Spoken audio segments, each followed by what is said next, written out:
శత్రువులుగా వ్యవహరించిన వాళ్ళ దగ్గర తను డబ్బు తెచ్చింది అంటే నా శత్రుత్వాన్ని అది స్నేహంగా మార్చుకుంది.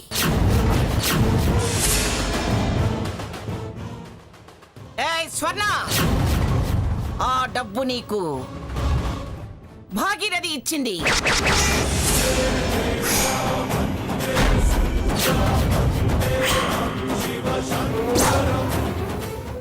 అవునా కాదా?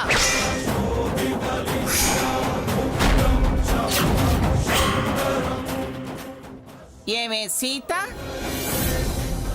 ఆ డబ్బు ఇచ్చొచ్చింది కూడా దానికేనా?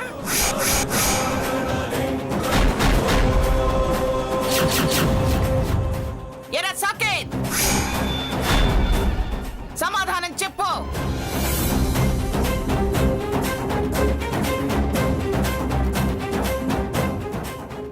మీరిలా చెప్పరే, మీతో సమాధానం ఎలా చెప్పించాలో నాకు తెలుసు. ఏయ్ రా. వెళ్ళమ్మా.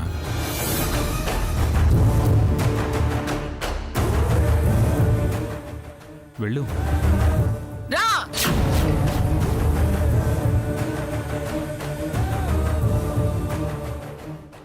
చెప్పు, నా మీద ఒట్టేసి చెప్పు.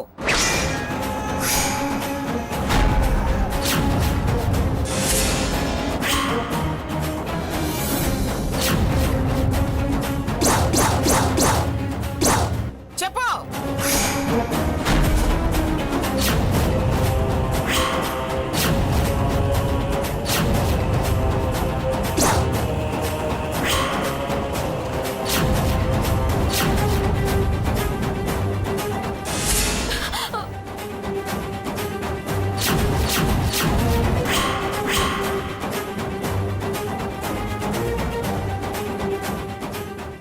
నాలుగు నిమిషాల 3 సెకండ్లు మాట్లాడావా?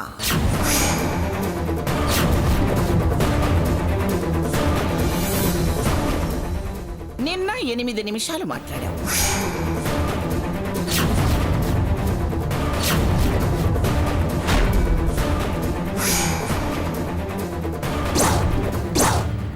గొడవ జరిగిన రోజు 3 నిమిషాలు మాట్లాడావు.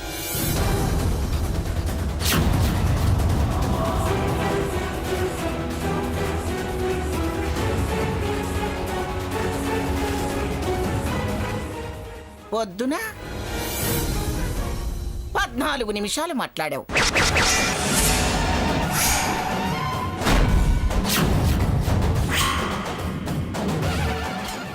మీరెవ్వరూ చెప్పకపోయినా ఇదిగో ఈ బుజ్జిముండ అన్నీ చెప్పేస్తుందిలే.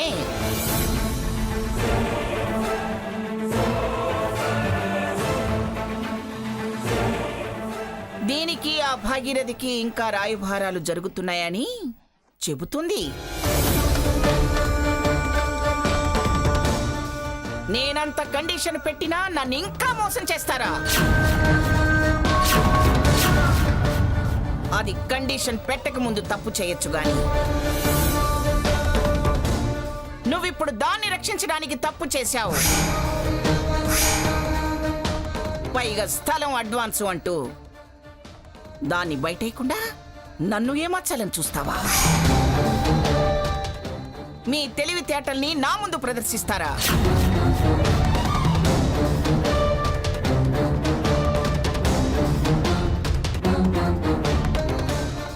ఒసేయ్ భాగీరథి, నీకు నా కుటుంబంలో చిచ్చు పెట్టడం తప్ప వేరే పనే లేదా? చూస్తానే, నీ అంతు చూస్తా.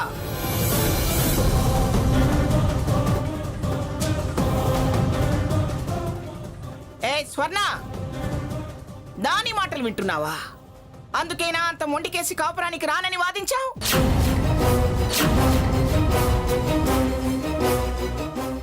ఆ కొంపలు కూల్చే భాగీరథి అంత కావలసిన మనిషి అయిపోయిందా మీకు?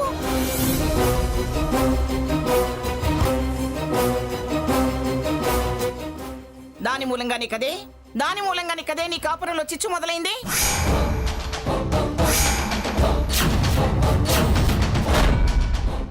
దాని సావాసానికి ఎలా వెళ్ళావే? నీ మాట నువ్వు గెలవటం కోసం సిగ్గుదిలేసి దాని కాళ్ళు పట్టుకుంటావా? ఛీ! రోషం గలవాళ్ళం పౌరుషం గలవాళ్ళం అని వాగుతావే, అవన్నీ ఏమైపోయాయే ఇప్పుడు? నేనొక్కదాన్ని అంత శత్రువునైపోయానా? చెల్లెలు వెళ్ళి దాని కాళ్ళు పట్టుకుంటే నువ్వు దాని చెప్పులు మోయడానికి వెళ్ళావా?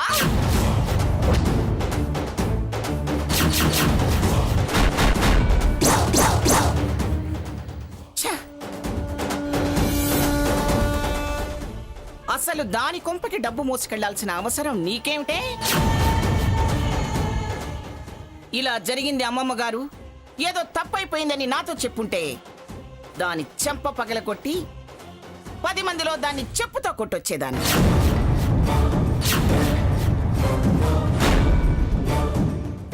కానీ ఇప్పుడు నా గౌరవ మర్యాదల్ని మంటగలిపొచ్చారు. అది కాదమ్మమ్మ గారు. నోర్మై!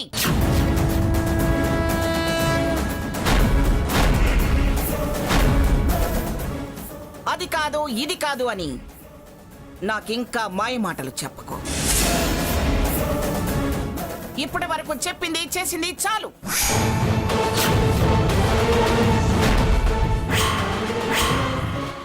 ఏమే పొగరబోద్దానా? దాన్ని నమ్మి నా మీద కత్తి కడతావా? అది నీ వెనకుందని నన్ను వెక్కిరిస్తావా? దాంతో చేతులు కలపడానికి ఎంత ధైర్యమే నీకు? అది నీకు చుట్టమైంది, నేను నీకు పరాయిదాన్ని పగదాన్ని అయిపోయానా?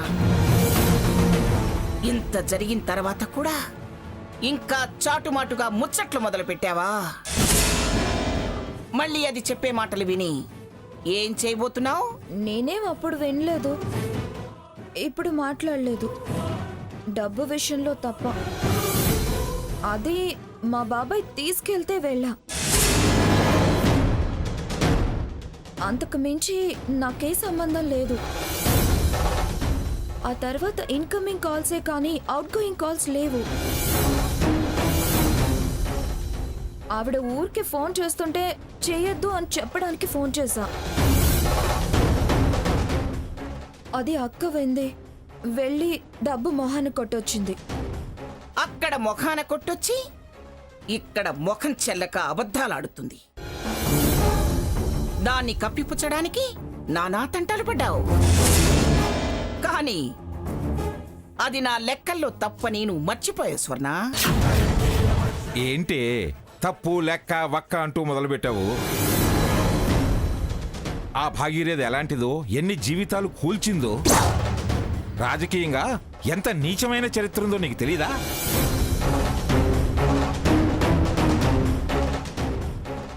అలాంటి మనిషి బారి నుంచి రక్షించడం తప్పని వక్కదీయటం పద్ధతి కాదు. వాళ్ళకి బాకీ ఉంటే దాన్ని అడ్డం పెట్టుకుని మన పరువు తీస్తుందా భాగీరథి? అలాంటి దాని పీడ విరగడ చేసి అటు పుట్టింటికి ఇటు మెట్టినింటికి న్యాయం చేసి అంత మేలు చేస్తే అది తప్పనటం నాకేమాత్రం నచ్చటం లేదు.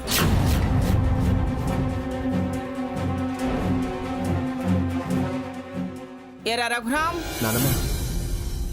నీ భార్య చేసింది రైట్ అని, మనల్లందరినీ రక్షించి దరిచేర్చిందని జడ్జి గారు తీర్పు చెప్తున్నారు. స్వర్ణ చేసిన తప్పు షరతులకు ముందు జరిగింది. కానీ ఇవాళ ఈ పరిస్థితి వచ్చింది అని మనకు చెప్పకుండా తనే పెత్తనం కట్టుకొని చెల్లి తప్పుని కవర్ చేసి దాచాలనుకోవడం. డబ్బు గురించి అడిగినప్పుడైనా ఇలా ఇలా జరిగింది అని మొత్తం ఫ్లాష్ బ్యాక్ అంతా నాకు చెప్పకపోవడం. నీ పెళ్ళాం తప్పు కాదా అవునా? పోనీ నిజం చెప్పకపోతే పోయింది. నా అవసరాలు కానీ ఒకసారి, స్థలం అడ్వాన్స్ కానీ ఒకసారి తప్పుడు మాటలు చెప్పడం తప్పంటావా కాదంటావా? ఏదో భయపడి అలా చెప్పింది లేవే, వదిలేయ్. ఏరా, భయంతోనైనా బాధతోనైనా అది చేసింది తప్పా కాదా? ఈ విషయంలో నేను రైటా, మీ తాత రైటా? ఎప్పుడు నువ్వే రైట్ నానమ్మా.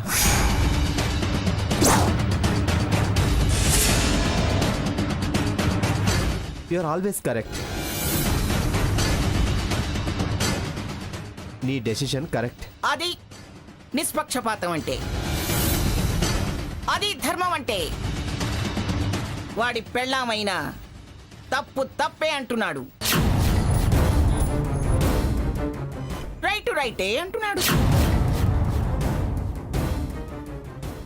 నేను ముందే చెప్పా, తప్పు ఎవరిదైనా వక్కలు తగ్గుతుంటాయి అని. కాబట్టి ఈ తప్పుని లెక్కలోకి తీసుకుంటున్నా.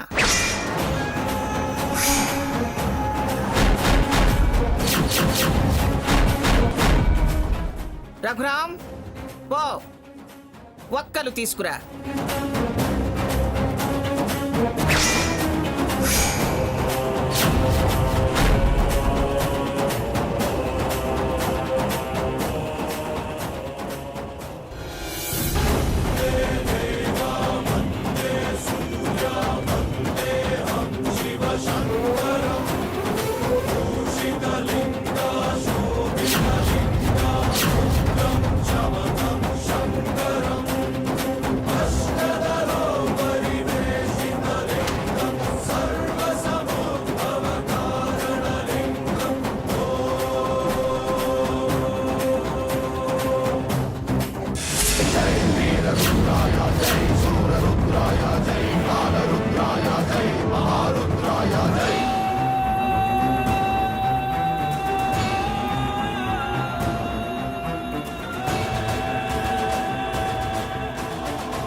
శకుంతల, ఆ డబ్బు సాకేత్కి ఇవ్వు. సాకేత్, వెంటనే తీసుకెళ్లి ఆడిటర్ కట్టు. అలాగే గ్రాని. వెళ్ళొస్తాను పిన్ని గారు.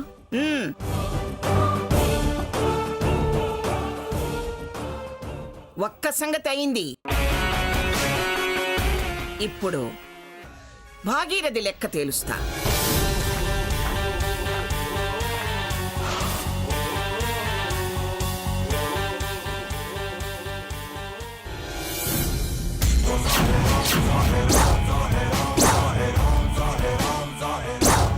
భాగీరథి, భాగీరథి, భాగీరథి, ఏయ్ భాగీరథి, ఏయ్ భాగీరథి, రా రా బయటకి.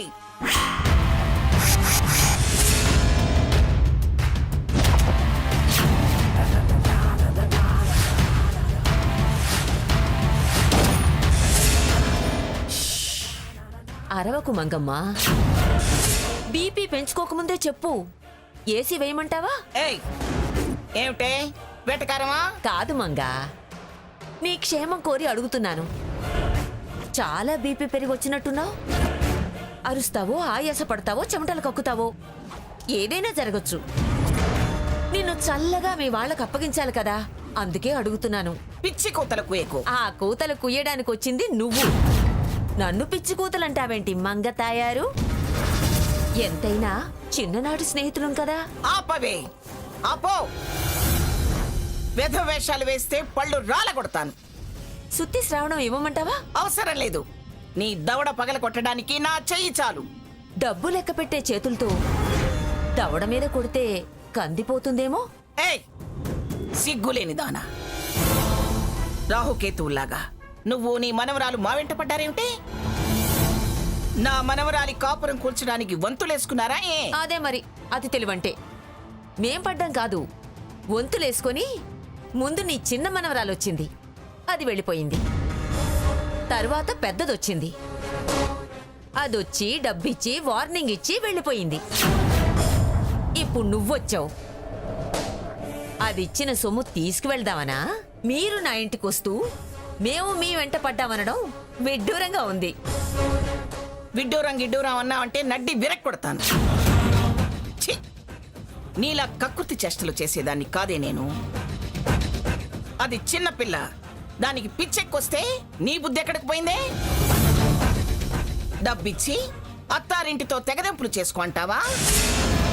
నువ్వు అసలు మనిషివేనా? మొగుడుతో కాపురం చేసిన దానివేనా నువ్వు? ఓహో, నీదో కాపురం, అదో అత్తారిల్లు. పెద్ద కోడలితో ఎవరు తెంచారో బంధం. చిన్న కోడల్ని ఘాటికి కట్టి అదో బంధం అనుకుంటున్నావు. అలాగే మనవరాల ముందరకాళ్ళకి బంధం వేసి పెత్తనం సాగించాలనుకుంటున్నావు.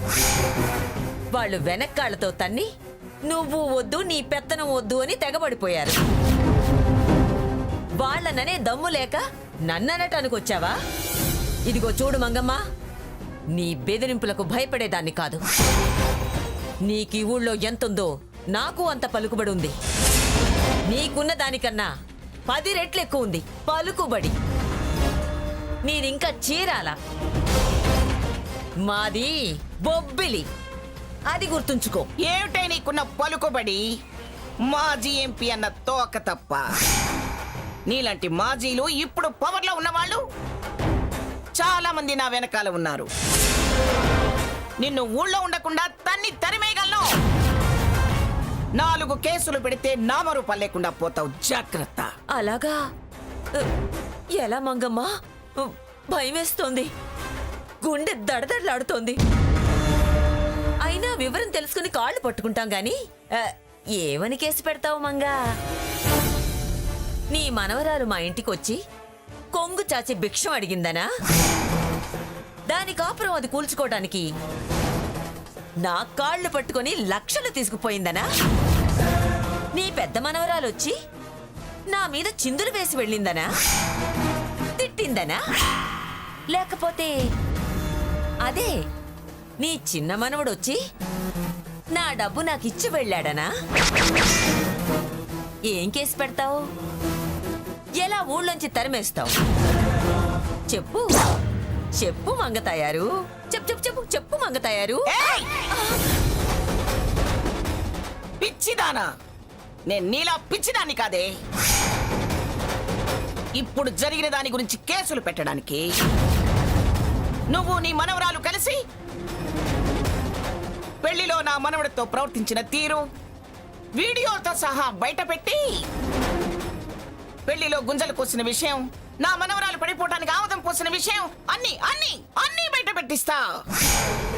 కేసు పెట్టి నీతో ఊచ లెక్క పెట్టిస్తానే. బతుకు మీద తీపి చచ్చి ఇలాంటి వెధవ పనులకు తెగబడ్డావా? ఛీ! నీకేం పోయే కాలం వచ్చిందని దానికి డబ్బులు ఇచ్చావే నువ్వు? వచ్చి కాళ్ళు పట్టుకుని దాన్ని వదిలేసి నా మీద యుద్ధానికి వచ్చావే? తప్పు అది చేస్తే నన్ను బెదిరిస్తావే? దాన్ననే దమ్ము లేక దాన్ని కంట్రోల్లో పెట్టుకోవడం చేత కాక. ఏయ్! నా సంగతి తెలిసి కూడా నన్ను రెచ్చగొట్టకే పాపిష్టిదానా. ఇలా అని నన్ను దాని మీదకి ఉసిగొలుపుదామనుకుంటున్నావా? కింద పడ్డా పైన పడ్డా మేమంతా ఒక్కటేనే. నీలాంటి చీడ చేష్టలు చేసేదాన్ని వదిలితే చేటని నీకు తగిన బుద్ధి చెబుదామని వచ్చాను. చెడు చెద దాని బుర్రకు పట్టింది, అది దులుపు. అంతేగాని నన్ను దులిపి ప్రయోజనం లేదు. నీకే కాదు, రెచ్చిపోవడం నాకు తెలుసు. హ! నువ్వే కాదు, నా ఇంటి మీదకి దొమ్మికొచ్చావని ఈ క్షణం నీ మీద నేను కేసు పెట్టగలను. పెట్టవే పెట్టు, పిలవే పోలీసుల్ని పిలువు. ఆ వచ్చిన పోలీసులతోనే నీ చేతులకు సంకెళ్ళు వేయించి వీధుల వెంట లాక్కెళ్ళేలా చేస్తా. అమాయకురాలికి డబ్బాసి చూపించి మొగుడుతో తెగదెంపులు చేయించి వాడికి నీ మనవరాలిచ్చి పెళ్లి చేయాలని చూస్తున్నావని, వాడు దాంతో బలవంతంగా విడాకుల పేపర్ల మీద సంతకం చేయించేలా చేశావన్న సంగతి సాక్ష్యాలు పెడితే నీ బతుకు నీ మనవరాలి బతుకు జైల్లోనే తెల్లారిపోతుంది. పెచ్చదానా.